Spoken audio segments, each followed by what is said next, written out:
On this channel, we've covered all sorts of electric vehicles, ranging from electric cargo bikes to classic car conversions to the latest electric cars being released, but we've perhaps not covered anything as cool or as quirky as this.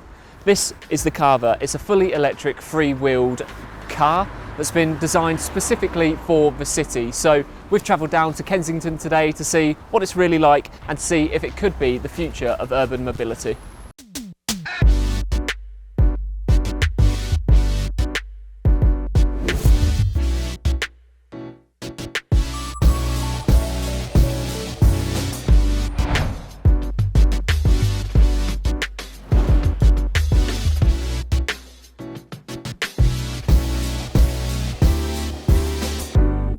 So what are our initial thoughts then? Well, personally, I actually really like it. It is quite slim and narrow at only 90 centimetres wide, but it's exactly as it's described. It's the perfect combination between a car and a scooter.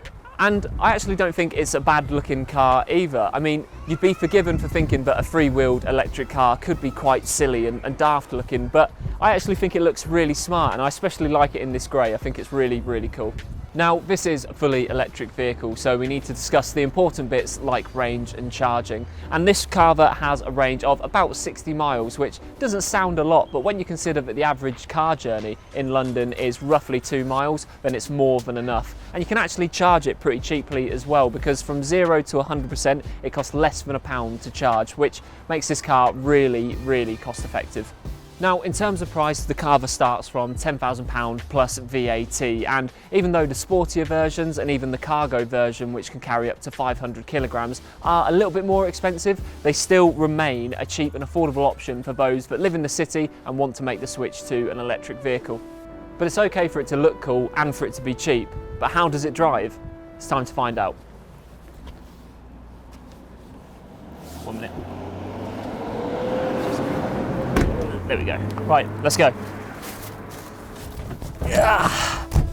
Right, viewers, I will be honest with you, I was a little bit nervous about testing one of these because it's described as a combination between a car and a motorbike, and I can't ride a bike, so I was a little bit nervous about getting behind the wheel of one of these and how it was going to handle, but it is actually really quite sturdy, and even when you go around a corner it does lean and it does tilt because it is free-wheeled, but you never feel like you're going to roll it or anything like that. It is quite nice and sturdy, so you do feel confident and comfortable while driving this. It's not the quickest, it is limited to just about 30 miles an hour, which is perfectly suited to a city, but you've still got that instant and initial punch that you want from an electric vehicle. So even when you're at a roundabout or you're just trying to pull out of a junction, you have got that little bit of punch and power behind you to get out nice and safely. Now, the best thing about this car is just how fun it is to drive. You really do feel like a kid when you squeeze the throttle and you go nipping and carving through the traffic, if you'll pardon the pun. And that's what's so great about this car, is you've got all the safety and security of feeling like you're in a car because you're protected from the elements and you're nice and secure, but you've also got all the mobility and the agility of feeling like you're in a motorbike, which is exactly what this car was designed for, and it's why it's so perfect for driving in and around a city like London.